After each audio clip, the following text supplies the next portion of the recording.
Amados irmãos, nós estamos atravessando um momento o qual fazemos menção, lembrança do sacrifício de Jesus,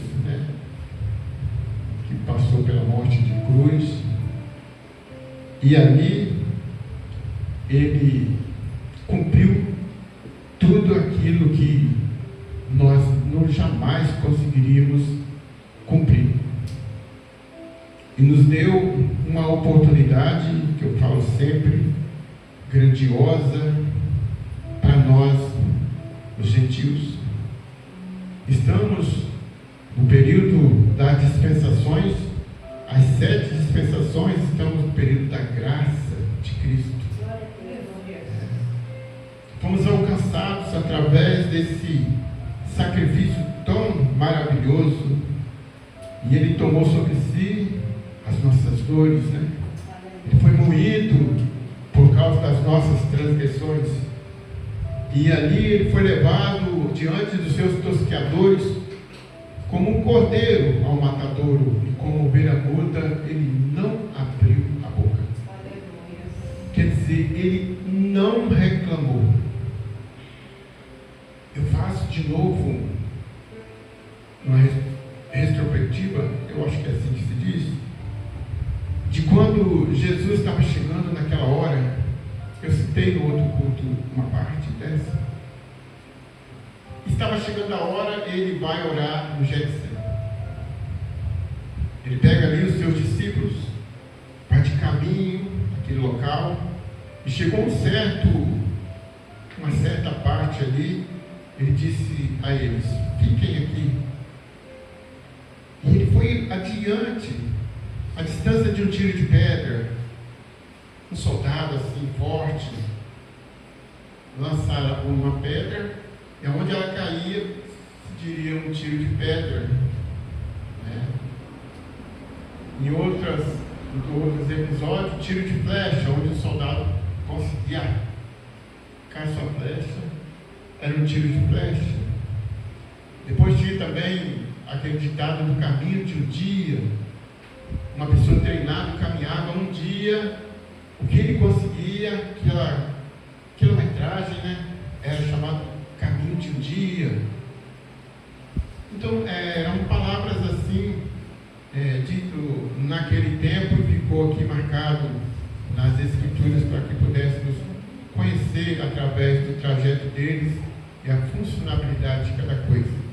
E ali Jesus, então, ele se afasta deles, caminho de um tiro de pedra. Ele não estava muito longe, mas também não estava muito perto. Por que ele foi naquele local? Ele precisava de ficar só, se despir do homem, entrar em espírito, em pensamento, mas ele sofrendo tudo na carne ali. Ele começou a ver o que ele ia passar. Jesus então teve aquela visão ali, e vendo aqueles homens ali chicoteando, aqueles homens blasfemando e fazendo atrocidades, humilhando. E chegou uma hora naquele momento ali que o seu suor transformou em gotas de sangue. Mas foi tão grande aquela pressão psicológica que os vasos sanguíneos de Jesus, eles começaram a dilatar, e seus poros começaram a pingar sangue. Imagine um ser humano chegar a esse ponto. Ele está em tal ponto assim, eu não sei explicar, não tenho palavras. Ele estava sofrendo ali na sua alma, na sua pele, aquelas agruras que ele iria passar daqui a poucos momentos. Então, logo depois, houve aquele acordo de Judas, que vendeu Jesus por 30 moedas, e ele disse aos homens que fossem pegá-lo, os soldados, que lá era todo mundo parecido, tudo tinha aquela mesma vestimenta, o cabelo era igual. Para eles saberem quem era Jesus, ele falou: aquele que eu beijar no rosto é Jesus o Nazareno. E assim mesmo. E Jesus então ele foi conduzido julgamento, tudo já preparado, dizendo que ele blasfemava contra Deus, que os milagres que ele fazia eram por Beelzebul. Eles tinham que arrumar umas mentiras para condenar ele àquele ato ali. Então quem fosse condenado naquela questão ali ia ser levado à morte de cruz. Então estava Jesus e Barrabás. Um desses dois ia ser solto. Mas a mentira foi tão grande, tão bem montada, que o próprio povo começou a gritar: solte Barrabás. E Barrabás era um homem que ele era o pior da raça humana naquela época. Era um homem terrível, criminoso, de toda a forma maior. E ele tinha pego tipo prisão perpétua, ele teria que morrer se não fosse. Mas todo ano, naquela época, teria que soltar um preso. Fazia uma troca ali. Quem estava entrando, se ia sair, ou quem estava preso, ia sair. O povo começou a gritar: então solte Barrabás. A cruz que Jesus foi colocado nela, ela era para Barrabás, estava preparada. Barrabás tinha um corpo maior que Jesus. Glória a Deus. Depois eu explico. Então fizeram aquilo tudo. Barrabás ganhou livre acesso, soltura, e saiu. E Jesus foi condenado. E começou então a entrar naquele caminho, na via dolorosa ali, né? E as coisas foram aumentando e apertando cada momento mais. Imagine, irmãos, a sede, a fome, as dores, a pressão psicológica, fora o peso da cruz, as montanhas, cair de joelho, levantar e começar a ser ferido. Chegou um momento que Jesus não estava aguentando mais carregar a cruz. Eles obrigaram um homem chamado Cirineu a carregar a cruz de Jesus, e ele ajudou Jesus a carregar a cruz. E quando chegou lá em cima, e nesse traslado todo, eles fizeram tecer uma coroa de espinho e cravaram na cabeça de Jesus. Veio um soldado, bateu com uma cana, e aquilo fixou mais as gotas de sangue. Isso tudo, amados, Jesus foi sofrendo isso tudo por mim e por você. E quando chega lá em cima, fizeram as piores atrocidades com Jesus. Jesus disse: tenho sede. Eles pegaram, ofereceram para ele fel misturado com vinagre. Ele rejeitou, boca toda quebrada, toda dilacerada. Imagine colocar vinagre com fel. Eles pegaram então, foram lá naqueles banheiros públicos, onde tinha, as pessoas usavam. Naquela vez tinha ali aquelas esponjas que fazia faxina no vaso ali.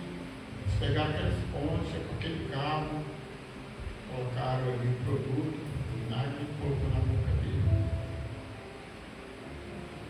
Olha como é que a questão é dolorosa. Depois repartiram as vestes de Jesus. O profeta falou que essas vestes teria repartido. Penduraram no madeiro, né? Bateram os pregos ali. Imaginem, né? Estou falando assim para a gente um pouco pensar naquilo que Jesus passou por mim e por você.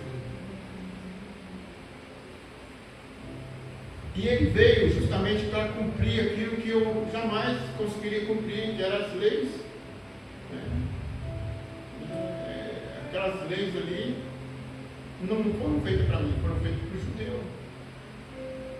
E quando chega lá na cruz, ele disse: Tetelestai,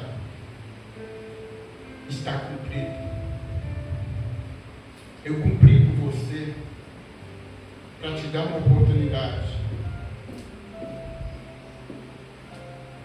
E então Jesus, ele ferido, um golpe do lado, onde saiu somente água, o sangue dele já tinha encostado todo. Teve um momento que ele viu que o pai, ele estava vendo Deus, o pai, e o pai virou o rosto e ele disse: Pai, por que me abandonaste? O pai virou o rosto e ele disse: em tuas mãos entrego o meu espírito. E ele morreu.